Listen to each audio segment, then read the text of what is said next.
तो बच्चे कैसे हैं आप लोग।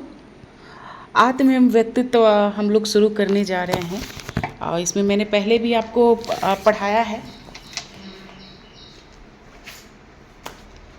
तो इसमें मैंने पीडीएफ बनाकर मैंने डाल दी है आपके ग्रुप में। तो सोची हूँ कि थोड़ा जो बच गए हैं उसको कंप्लीट करवाएं। और इसमें जो है पहले आपका आत्म में सबसे पहले आत्म का जो हम लोग कॉन्सेप्ट बनाते हैं। आत्म के कॉन्सेप्ट से मतलब ये है कि आप अपने समाज में कैसे किसी चीज़ को आपने धारणा बनाकर आप अपने जीवन को आगे बढ़ा रहे हैं। ऐसे बहुत सी बातें हैं, जैसे कि जो बच्चा अगर एक पैदा होता है तो अभी कहीं ना कहीं क्या कहते हैं कि वो एक कोरा स्लेट है, मतलब अभी उसमें कुछ किसी भी तरह की न बुद्धि छल कपट कुछ नहीं आया है। पर हम समाज में रहते रहते घर में परिवार में आस पड़ोस सबसे कुछ कुछ सीखते सीखते हम अपनी दुनियादारी में प्रवेश करते हैं और किसी भी चीज़ का हम एक कॉन्सेप्ट निर्माण कर लेते हैं। जैसे कि घर का कॉन्सेप्ट, परिवार का कॉन्सेप्ट, जैसे कि झगड़ा का कॉन्सेप्ट और किसी के व्यक्तित्व का कॉन्सेप्ट कि वो इंसान कैसा है, वो इंसान खराब है। तो ये सब जो धारणा है यही आपकी आत्म है, ठीक है।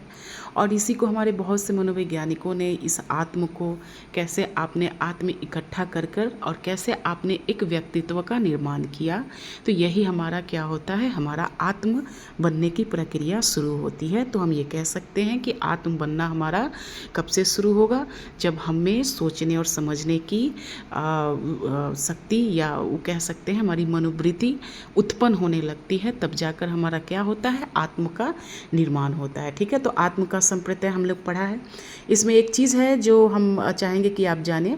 जिस प्रकार आप अपने चतुर्दिक परिवेश की विविध वस्तुओं के प्रति जागरूक होते हैं, जैसे कि आपके कमरे में एक मेज है या कुर्सी, उसी प्रकार आप अपने आत्म के प्रति भी जागरूक होते हैं। जैसे कि नवजात शिशु अपने आत्म के बारे में कोई धारणा नहीं होती। जैसे जैसे बच्चा बड़ा होते जाता है, आत्म की धारणा प्रकटीकरण और इसका निर्माण आरंभ हो जाता है। आत्म के बारे में बच्चों की धारणा को स्वरूप देने में माता पिता, मित्रों, शिक्षकों एवं अन्य महत्वपूर्ण लोगों की अहम भूमिका होती है। दूसरे लोगों से हमारी अंतःक्रिया, हमारा अनुभव और इनके प्रति जो हमारे अर्थ प्रदान करते हैं वो आत्म के क्या होते हैं, हमारे आधार होते हैं, ठीक है। और एक आत्म को जब हम बनाना शुरू करते हैं तो इसमें बहुत से आपके एक सामाजिक एवं सांस्कृतिक के बारे में आपको एक जानकारी हासिल होती है। जैसे कि पहले में आपका है व्यक्तिगत अनन्यता, मतलब आपकी जो पर्सनल आइडेंटिटी। अब पर्सनल आइडेंटिटी क्या होता है, उन गुणों से है जो उसे अन्य दूसरों से भिन्न करते हैं। जब कोई व्यक्ति अपने नाम, जैसे कि मेरा नाम सीता है, आपका नाम संजना है, तो ये क्या है, आपका एक पहचान है। लेकिन अथवा अपनी, जैसे कि सीता एक अच्छी लड़की है, सीता मेहनती है, सीता में बहुत सारे गुण है, सीता अच्छा गाती है। और फिर इसमें एक और आ गया आपका विश्वास कि सीता क्या है, एक ईश्वर में यकीन करती है। तो ज़रा सोचिए कि आपके व्यक्तिगत अनन्यता में और आपकी आइडेंटिटी में क्या क्या आ गया कि आप एक लड़की हैं, आपका ये क्या हो गया, आपका एक नाम है, आपकी विशेषता क्या है कि आप मेहनती हैं, और आपकी विश्वास क्या है कि आप ईश्वर अल्लाह सब चीज़ों में क्या करते हैं, आप यकीन करते हैं, ठीक है। इसी तरह से आपकी आएगी सोशल आइडेंटिटी, ठीक है। ये जो आपकी सामाजिक अन्यता है, अब इसमें क्या है कि आप हम लोगों ने एक विभाजन हो जाते हैं इन सब चीज़ों में। अब समाज में है, समाज में तो हर जगह पे आपका विभाजन है। कोई हिंदू, कोई मुस्लिम, तो कोई सलवार सूट पहन रहा है, तो कोई जींस पैंट पहन रहा है, तो कोई कार से चल रहा है, तो कोई साइकिल से चल रहा है। तो विभाजन क्या है ना, हमारी समाज की ही देन है, ठीक है। गरीब है, अमीर है, तो इस तरह का क्या है, सोशल आइडेंटिटी आपकी निर्माण होने लगती है। जैसे कि इसमें दिया है कि आत्म का तात्पर्य, अब हम लोग आते हैं कि आत्म का तात्पर्य क्या होता है, ठीक है। तो आत्म का तात्पर्य अपने संदर्भ में व्यक्ति के सचेतन अनुभव, विचारों, चिंतन एवं भावनाओं की समग्रता से है, ठीक है। तो हम एक ये वाला सेंटेंस जरूर पढ़ लीजिएगा, ठीक है। चले अब आगे चलेंगे।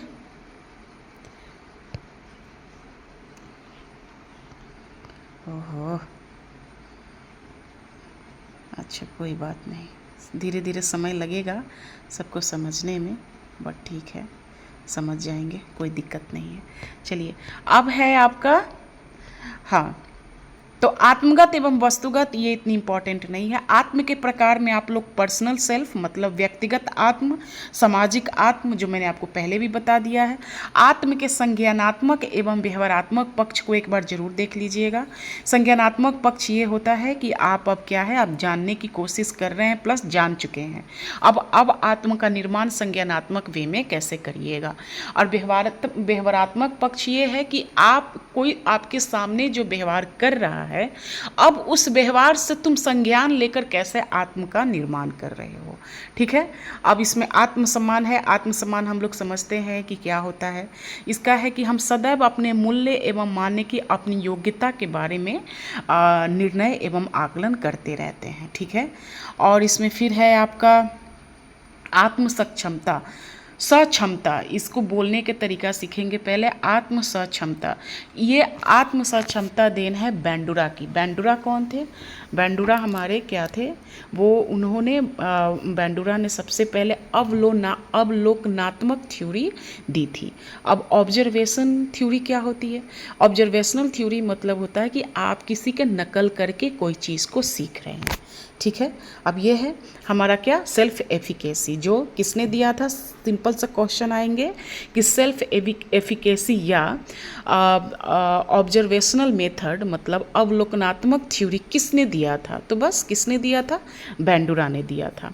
ठीक है, सेल्फ रेगुलेशन मतलब होता है कि आप कोई नियम बना रहे हैं और उस नियम को आप ही कैसे देख रहे हैं। जैसे कि मैंने 4 बजे भोर में मुझे पढ़ना है, ठीक है, ये आपने निर्णय लिया, आपने एक क्या कहते हैं, आपने एक नियम बनाई कि 4 बजे भोर में उठकर मुझे कभी हिस्ट्री पढ़नी है, कभी ज्योग्राफी पढ़नी है, तो आपने एक नियम बनाया। ठीक है, बट उस नियम को अब आगे है आत्म कंट्रोल, मतलब सेल्फ कंट्रोल। क्या है सेल्फ कंट्रोल? सिंपल सी ये बात है कि कोई 10 दिन का नवरात्रा कर रहा है, तो कोई 1 महीना का रोज़ा कर रहा है। तो इन सब चीज़ों में क्या है कि आप सेल्फ कंट्रोल है, तभी तो आप ये सब चीज़ कर पा रहे हो। जिसको जीवन भर खाने की आदत है और अचानक से 10 दिन उसको उपवास करना पड़े, तो कैसे करेगा? जाहिर सी बात है, आपकी आदत है जो हावी हो जाएगी आपके अन्य व्यवहारों पे। लेकिन आपकी ये आत्मनियंत्रण ही तो है कि आप 10 दिन उपवास कर लेते हो, फल खाकर या पानी पीकर। उसी तरह से रोज़ा में भी है, जो दिन रात आप खा रहे हैं, लेकिन आपको कहीं ना कहीं दिन भर भूखे रहना है, तो आपका ये यहाँ तक कि पानी का एक घूंट तक अंदर नहीं जाना चाहिए। तो क्या है कि वो भी तो आपका सेल्फ कंट्रोल है, आत्मनियंत्रण है कि आप 11 महीना आप खा रहे हैं सब कुछ, लेकिन आपको 1 महीना कहीं ना कहीं आपको अपने अल्लाह के प्रति समर्पित करना है। तो ये क्या है? आपका क्या सेल्फ कंट्रोल है ना।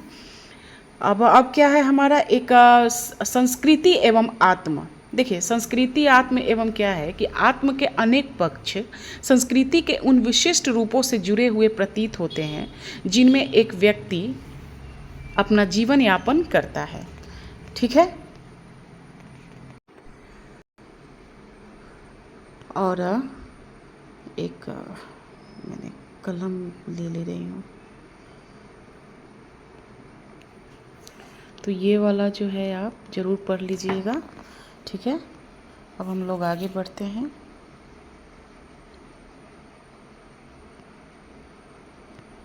और अब हम लोग आते हैं व्यक्तित्व के संप्रदाय में। ठीक है, क्या है कि हमारा जो व्यक्तित्व है,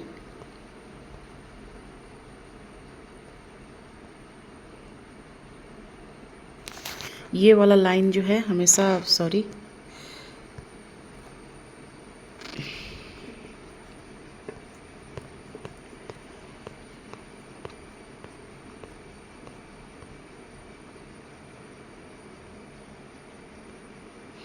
ये वाला लाइन जो है इसको ज़रूर पढ़िएगा। ये वाला लाइन जो है, ठीक है। अब आगे बढ़ेंगे हम लोग।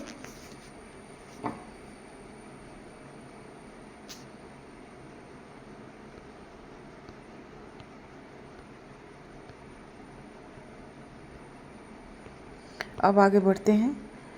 हाँ, व्यक्तित्व में क्या है कि व्यक्तित्व का जो कॉन्सेप्ट है वो हमारा एक जो शब्द है वो लैटिन भाषा का जो पर्सोना शब्द से ली गई है। ठीक है, पर्सोना का मतलब सिंपल सा आपका क्वेश्चन आएगा कि व्यक्तित्व में व्यक्तित्व किन दो शब्दों से या किन शब्दों से मिलकर बना हुआ है, तो बस हम लोग ये क्या कहेंगे कि पर्सनालिटी जो है हमारा लैटिन के शब्द जो है पर्सोना से मिलकर बना है, जिसका मतलब क्या होता है, मुखौटा। क्या मतलब होता है, मुखौटा। ठीक है, और इसके जो संबंधित जो इसके शब्द होंगे, जैसे कि ये वाले जो आप याद रखेंगे, स्वभाव विशेषक या सिलगुण या आपका जो चरित्र।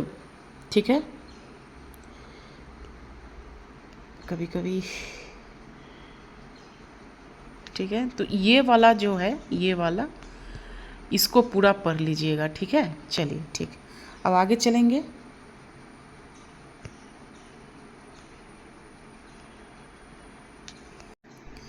अब यहाँ पे व्यक्तित्व के अध्ययन के जो उपागम होते, देखिए उपागम में क्या है ना, दो तरह के व्यक्तित्व के उपागम होंगे। कौन कौन, एक प्रारूप और एक होंगे आपके विशेषक। आपको बस याद रखना है कि कौन से प्रारूप के मनोवैज्ञानिकों का नाम है और कौन से आपके विशेषक। ठीक है, और देखिए प्रारूप उपागम में देखिए प्राचीन काल से ही लोगों के व्यक्तित्व के प्रारूपों में वर्गीकृत करने का प्रयास किया गया है। जैसे कि जो ग्रीक चिकित्सक से, ग्रीन नहीं, ग्रीक चिकित्सक थे जिसका नाम था हिपोक्रेट्स, ने व्यक्तित्व के जो प्रारूप विज्ञान में फ्लूड एंड ह्यूमर पर आधारित व्यक्तित्व का व्याख्यान किया है। ठीक है, इन्होंने उसमें 4 प्रारूपों को वर्गीकृत किया है, जिसमें उत्साही, सैलेस्मिक, विवादी और कोपसिल। कोपसिल से याद रखेंगे कि जो हमेशा हमेशा झगड़ा करता है, उदास रहता है, वही आपकी क्या होगी, कोपसिल में। ठीक है, इसमें सबसे ज़्यादा नाम आएगा आपके शेल्डन का, फिर आपका नाम आएगा यूंग का, फ्रीडमैन का, और आपके और फ्रीडमैन एंड रोजनबर्ग के। ठीक है, देखिए शेल्डन जो थे मनोविज्ञान में व्यक्तित्व को 3 प्रकार में बांटा है, जो मैंने पहले भी पढ़ा दिया आपको। इसमें गोलाकृतिक होंगे, आयतकृतिक होंगे और क्या होंगे, लंबाकृतिक होंगे। अब यूंग ने जो यूंग व्यक्तित्व का जो निर्माण किए थे, उन्होंने 2 तरह के व्यक्तित्व का निर्माण किया था, एक अंतःमुखी और एक बाह्यमुखी। ठीक है, अब एक फ्रीडमैन जो थे वो टाइप ए एवं टाइप बी पे ज़्यादा फोकस किए थे। उन्होंने कहा था कि टाइप ए वाले जो व्यक्ति होते हैं वो हर बातों पे गुस्सा जाते हैं, उनका हमेशा जो क्या बोलते हैं, गुस्सा हमेशा उनके नाक पे रहता है, और उन्हीं को कार्डियटिक अरेस्ट आने की ज़्यादा संभावना होती है इन फ्यूचर, भविष्य में। लेकिन उसी तरह से टाइप बी वाले जो होते हैं वो शांत होते हैं, वो ज़्यादा किसी तरह का कोई अलल झलल बकवास टाइप सा नहीं, हर बात को बड़ी गंभीरता से सुनते हैं, किसी चीज़ में वो ज़्यादा पैनिक नहीं होते हैं। तो वो कौन थे, वो टाइप बी वाले। ठीक है, अब विशेषक वाले कौन कौन से मनोवैज्ञानिक हो जाएंगे, ये भी बहुत इंपॉर्टेंट है, जिसमें आपके गॉर्डन ऑलपोर्ट आएंगे। ये विशेषक उपागम थे, इन्होंने 3 तरह के मनोवैज्ञानिक इस व्यक्तित्व की व्याख्या की है, जिसमें प्रमुख विशेषक, केंद्रीय विशेषक और गौण विशेषक। देखिए प्रमुख विशेषक वो होता है ना कि कहने का मतलब वो सिर्फ एक चीज़ है, वो हर वो चीज़ें नहीं हो सकती ना। जैसे कि अब गांधी जी को हम लोग की उनकी एक ही जो विचारशील थे, जो अहिंसावाद, मतलब वो हिंसा में यकीन नहीं रखते थे, वो हमेशा चाहते थे कोई भी चीज़ें मार काट से ना हो, मतलब क्या है ना, उसमें हिंसा ज़्यादा ना हो। ठीक है, मार काट ना हो, किसी का किसी भी तरह से खून खराबा, ये सब चीज़ों में गांधी जी यकीन नहीं करते थे। अहिंसा परमो धर्म, वो हमेशा ये बातों को ज़्यादा मनवाते थे लोगों को। उसी तरह से हिटलर नाजीवाद का जो संस्थापक, वो क्या था, वो एकदम तानाशाह था, एक कहीं ना कहीं उसको अपनी बातों को मतलब सही करने के लिए वो कुछ भी कर सकता था। यही होता है आपका डिक्टेटरशिप। ठीक, क्योंकि लोकतंत्र नहीं था वहाँ, हमारे में तो लोकतंत्र है, तो हम में तो ऐसा कोई कर नहीं सकता है। ठीक है ना, तो ये क्या है, हमारे प्रमुख विशेषक थे। कि प्रमुख मतलब जो आपका एक क्या है ना, एक उसी को लेकर पूरी दुनिया चली, जैसे गांधीवाद, हिटलरवाद, तो ये सब चीज़, मार्क्सवादी, तो ये सब क्या है, आपकी जो एक गुण जो अभी तक सालों से चलते आ रहे, जिसको बदला नहीं जा सकता। ठीक है, लेकिन उसी तरह से आपको केंद्रीय विशेषक है, जो कहीं कहीं आप बदल सकते हैं। जैसे कि सीता ईमानदार है, ठीक है, सीता ईमानदार है, लेकिन अगर किसी चीज़ पर अगर सीता ईमानदार ना हो तो बदल गई ना। तो कहने का ये मतलब है कि ऐसी गुण जो हो सकता है बदल जाए, हो सकता नहीं भी बदले। तो ये क्या है हमारा विशेषक, केंद्रीय विशेषक। गौण विशेषक ये है कि भैया ये मेरी पसंद से है, मुझे चॉकलेट पसंद है, मुझे आम पसंद है, घूमना पसंद है, कि कहीं ना कहीं ये क्या है कि आपके परिस्थिति को देखते हुए जो चीज़ें हम कह सकते हैं वो हमारी क्या होगी, गौण विशेषक होगी, जिसको हिंदी में इंग्लिश में कहते हैं सेकेंडरी ट्रेट। ठीक है। अब इसमें हाँ, अब एक और चीज़ है कि हमने अब तक पढ़ा कि जो हमारे व्यक्तित्व में, जैसे कि बहुत से मनोवैज्ञानिक जो व्यक्तित्व के चरित्र को बांटा है, कहीं ना कहीं आपके प्रकार को बांटा है, लेकिन उसी तरह से कुछ और मनोवैज्ञानिक थे जो व्यक्तित्व को गणितीय वे में लेकर जाना चाहते थे। मतलब आपके जो गुण, मेरे जो गुण, उसको फैक्टर कर देते हैं। फैक्टर एनालाइज के तहत हम देखते हैं कि हम तुमसे कितने अलग हैं या तुम हमसे कितने अलग हो। ठीक है। तो इन्हीं में सबसे ज़्यादा अगर इम्पॉर्टेंट किसी की नाम है तो वो थे कौन, कैटल। कैटल का जो 16 पद्धति जो थ्योरी है, जिसको कहा जाता है 16 पर्सनालिटी फैक्टर, वो पहले ऐसे मनोवैज्ञानिक थे व्यक्तित्व में जिन्होंने मैथ का सहारा लिया था कि थोड़ा सा हम व्यक्तित्व को मैथ के वे में सिद्ध करें कि मनोवैज्ञानिक को एक मैथ के भी पैमाने पे तौला जा सकता है। तो ये किसने किया था, कैटल ने किया था। फिर आइंजैक ने भी अपने आयाम दिए थे, उन्होंने जैविक एवं अनुवांशिक पे ज़्यादा फोकस किया था। ठीक है।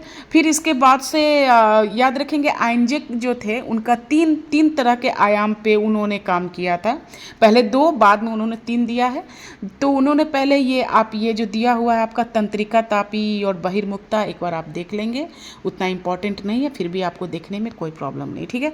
अब आते हैं हम लोग मनोगतिक में। मनोगतिक सिगमंड फ्राइड। अब मनोविज्ञान में और व्यक्तित्व के चैप्टर में अगर सबसे ज़्यादा कोई इंपॉर्टेंट है तो वो 2 नाम रहेंगे।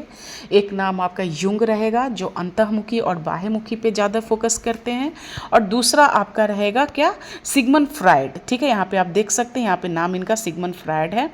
अब वो बोल रहे हैं कि वो ऐसे चिकित्सक थे जिन्होंने नैदानिक पेशों के दौरान विकसित किया था, और इन्होंने सम्मोहन विधि पे ज़्यादा फोकस की थी, और इन्होंने चेतना के स्तर, चेतना मैंने आपको पढ़ाया है कि चेतना किसे कहते हैं। ठीक है ना। चेतना में आपके चेतना के 3 लेवल हम लोगों ने बांटा था, एक कॉन्शस, एक सब कॉन्शस, एक अनकॉन्शस, है ना। तो याद करने की ज़रूरत है आपको। फिर व्यक्तित्व की संरचना, संरचना में भी इन्होंने क्या दिया था, इन्होंने व्यक्तित्व के प्राथमिक संरचना पे फोकस की थी, ईड, ईगो और सुपर ईगो, ये भी मैंने पढ़ाया है।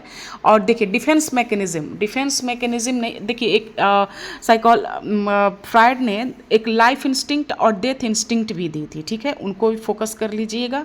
ये लाइफ इंस्टिंक्ट आपके और डेथ इंस्टिंक्ट आपके किस में आएंगे, ये आपके आएंगे प्लेजर थ्योरी में, आनंद की नियम मतलब ईड में आएंगे। ठीक है। अब डिफेंस मैकेनिज्म है। डिफेंस मैकेनिज्म मतलब ये होता है कि अहम रक्षा युक्ति। देखिए अगर हिंदी फिल्मों में हम लोग देखते हैं कि एक हीरो रहता है तो उसको 2-4 गुंडा मारने आते हैं, तो वो क्या करता है, वो फाइटिंग वाला सीन शुरू हो जाता है। ठीक है। वो अकेले ही न जाने 10 लोगों को देख लेता है। तो ये आपकी शारीरिक रक्षा है, मतलब हमको कोई मारने आ रहा है तो हम उसको मार रहे हैं, सिंपल सी बात है। जो हमको अगर कुत्ता हमको काटने आएगा तो क्या हम लोग डरेंगे, या तो डरेंगे या तो उसको मार भगाएंगे।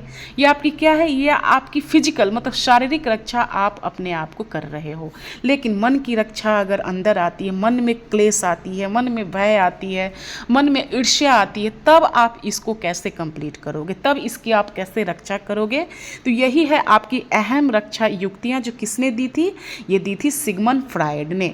तो उन्होंने ही कहा था डिफेंस मैकेनिज्म में 4-5 नाम है जो याद रखिएगा, जिसमें आपका दमन है, आपका ये प्रक्षेपण है, अस्वीकरण है, और प्रतिक्रिया निर्माण है, और सबसे इम्पॉर्टेंट आपका आता है युक्तिकरण। देखिए युक्तिकरण दो नाम, इसमें सिर्फ इतना याद रखने की ज़रूरत है कि डिफेंस मैकेनिज्म किसने दिया था, तो सिगमंड फ्राइड ने दिया था। फिर उसमें अगर ये 2-4 नाम आप में से दे दिया, जैसे कि आपका ये प्रक्षेपण है, दमन है, और इसमें एकात नाम बाहर से दे दिया, और इसमें कहेगा कौन ऐसा नहीं है, तो नहीं तो आप आसानी से चुन लोगे। अगर मान लीजिए प्रक्षेपण दिया है, अस्वीकरण दिया है, प्रतिक्रिया निर्माण दिया है, और उसी में हमने आपको डाल दिया क्या, आपको इसमें हम लोग अंतःमुखी डाल दिए, तो आप अंतःमुखी को अंडरलाइन कर सकते हो कि नहीं ये तो यूंग की सिद्धांत है, ये सिगमंड फ्राइड के सिद्धांत में क्या कर रहा है, ठीक है ना। तो इसी तरह से देखिए, युक्तिकरण हम इसलिए आपको इम्पॉर्टेंट बता रही हूँ कि सिंपल सी बात है। ये कहता है क्या कि मैं एग्ज़ाम तो इसलिए नहीं देती ना, क्योंकि हमको तो पता है कि क्वेश्चन लीक हो जाएगा, हमको तो पता है कि सब सेटिंग से है, हम तो कितना भी पढ़ेंगे तो कहीं ना कहीं वो तो पैसा जाके कोई दे देता है तो नौकरी पा लेता है, इसीलिए हम नहीं पढ़ते हैं। ठीक है, ये जो चीज़ें हैं ना, आपका ये जो समाज जो बनाया हुआ है, आप उसको क्या कर रहे हैं ना, आप एक उसको जज कर रहे हैं। मतलब ये कह सकते हैं अंगूर खट्टे हैं। मतलब हम ना तो हम पढ़ रहे हैं, ना तो जीवन में हम कोई एक फॉर्म भरे हैं नौकरी का, लेकिन हम दुनिया भर की चीज़ें हम बोल रहे हैं, है ना। यही आपकी क्या होती है, युक्तिकरण होती है। कि अंगूर खट्टे वाली कहानी क्या होती है कि जो लोमड़ी रहता है वो अंगूर जा रहा है खाने, लेकिन अंगूर उसको मिल नहीं रहा है, वो क्योंकि बहुत झपट्टा मार रहा है। तो उसके आसपास के दोस्त लोग बोले, अरे तुमको अंगूर नहीं मिला? तो बोल रहा, अरे हम तो लेना ही नहीं चाह रहे थे क्योंकि अंगूर तो खट्टा है। तो यही जो आपकी जो क्या है युक्तिकरण, जो किसने दिया था, यही युक्तिकरण जो सबसे ज़्यादा इम्पॉर्टेंट है आपकी अहम रक्षा युक्ति में, जिसको इंग्लिश में डिफेंस मैकेनिज्म कहते हैं, जो कौन दिया था, सिगमंड फ्राइड ने दिया था। ठीक है, अब देखिए व्यक्तित्व विकास की अवस्थाएं में ये भी हमारे सिगमंड फ्राइड ने दिए थे, जिसको कहा जाता है 5 स्टेज थ्योरी, पंच अवस्था सिद्धांत। अब इसमें क्या क्या थ्योरी है देखिए, इसमें आपका आ सकते हैं, आपकी किताब में यहाँ से लिखा होगा, देखिए यहाँ शुरू है मौखिक अवस्था, गुदीय अवस्था, लैंगिक अवस्था, मैंने सब लिखवाया है, एक बार आप लोग पढ़ लीजिएगा। उसके बाद से काम प्रसुप्ति अवस्था और जननांगीय अवस्था। ठीक है, ये आपके साइकोलॉजी के किताब में है, आप पढ़ लेंगे। देखिए साइकोलॉजी के जो फ्राइड थे, फ्राइड के पहले से जो मनोविज्ञान जो अपने सिद्धांत जो फ्राइड को फॉलो करते थे, अन्यायी थे, उनको कहा जाता है कि पूर्व फ्राइडवादी।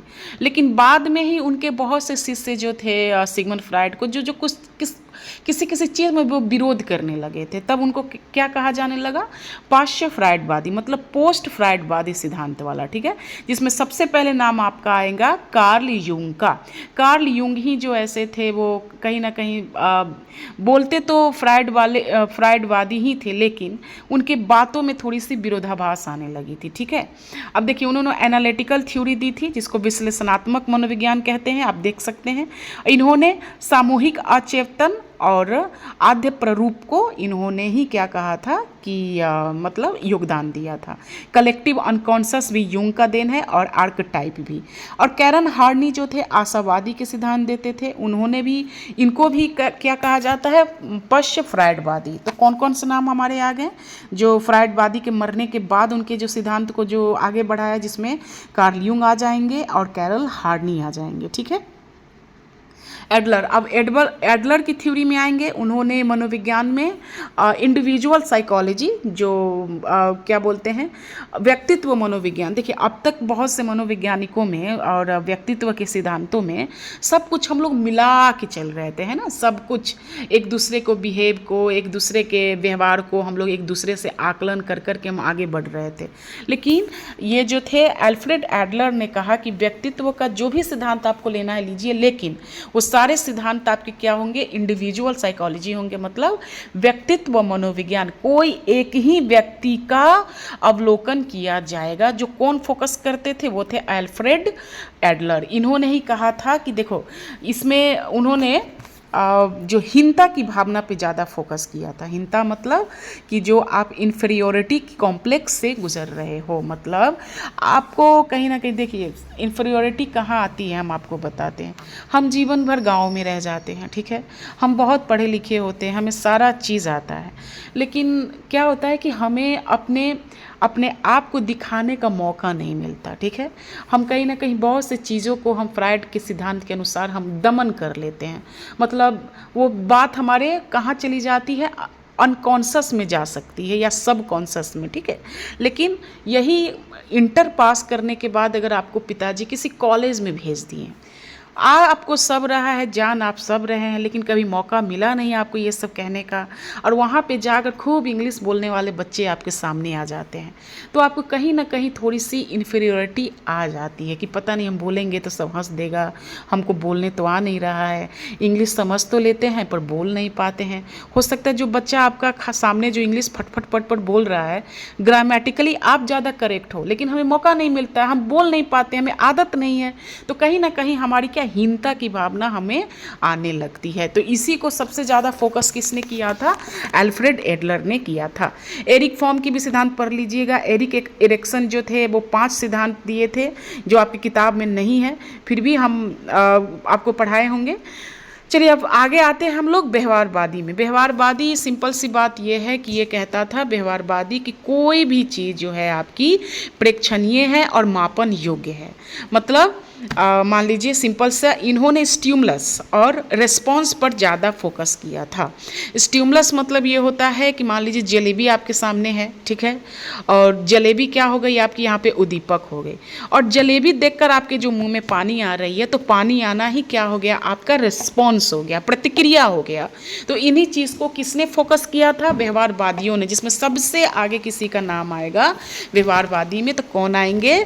वाटसन आएंगे। कौन? वाटसन। याद रख लेंगे, व से व्यवहार और व से वाटसन। तो इन्होंने स्टिमुलस मतलब उद्दीपक और प्रतिक्रिया पे ज़्यादा फोकस किया था।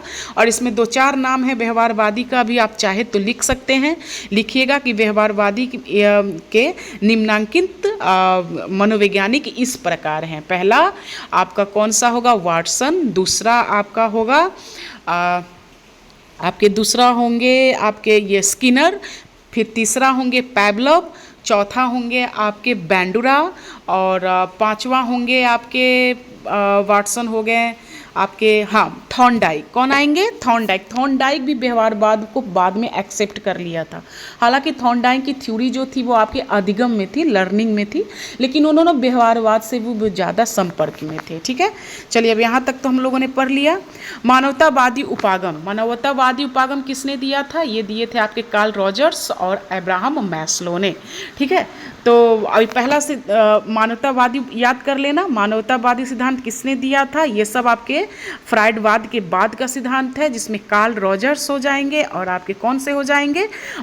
Abraham Maslow. ठीक है, अब्राहम मास्लो ही ने व्यक्तित्व के 5 सिद्धांत दिए थे, जो हमको ये हायरार्की ऑफ मोटिवेशन भी कहते हैं उसको। ठीक है, तो आप एक बार देख लेंगे उसको भी। व्यक्तित्व का मूल्यांकन। ठीक है, व्यक्तित्व के मूल्यांकन मतलब ये होता है कि दैनिक जीवन में प्रत्येक व्यक्ति जैसे कि जब हम नए लोगों से मिलते हैं तो उनको समझने का प्रयास करते हैं, और साथ ही उनसे अंतःक्रिया करने पहले हम भविष्य कथन भी करते हैं। तो कहीं ना कहीं ये चीज़ क्या है? आपकी असेसमेंट होगी। सिंपल सी बात है, मेरे सामने कोई इंसान आया, वो इंसान हमसे ये बोल रहा है कि अपना आधार कार्ड दिखाओ, अपना पैन कार्ड दिखाओ, तो हम ये कहेंगे कि अरे आप कौन हैं?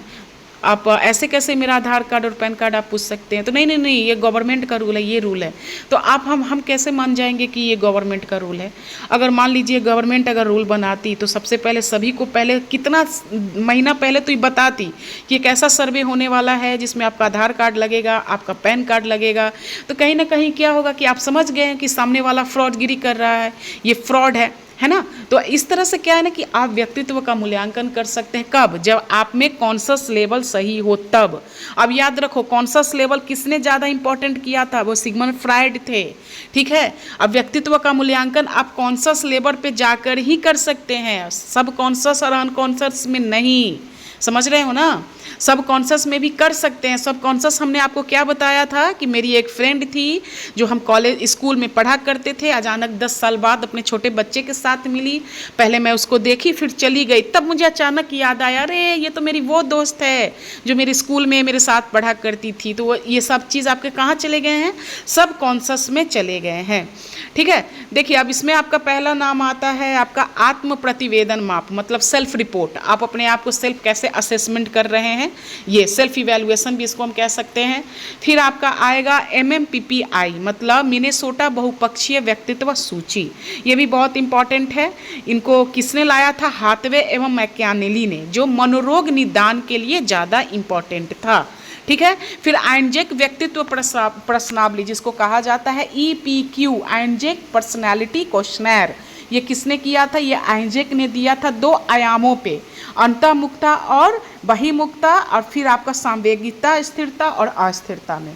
देखिए 16 व्यक्तित्व कारक प्रश्नावली मैंने आपको पहले भी बताया था कि ऐसे मनोविज्ञान थे जो मैथ के जरिए से व्यक्तित्व का असेसमेंट किया था, जो किसने दिया था? आपके कैटल ने दिया था।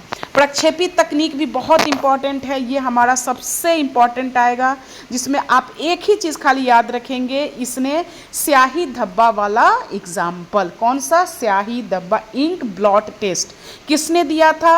हर्मन रोसार्क ने। किसने दिया था? हर्मन रोसार्क ने।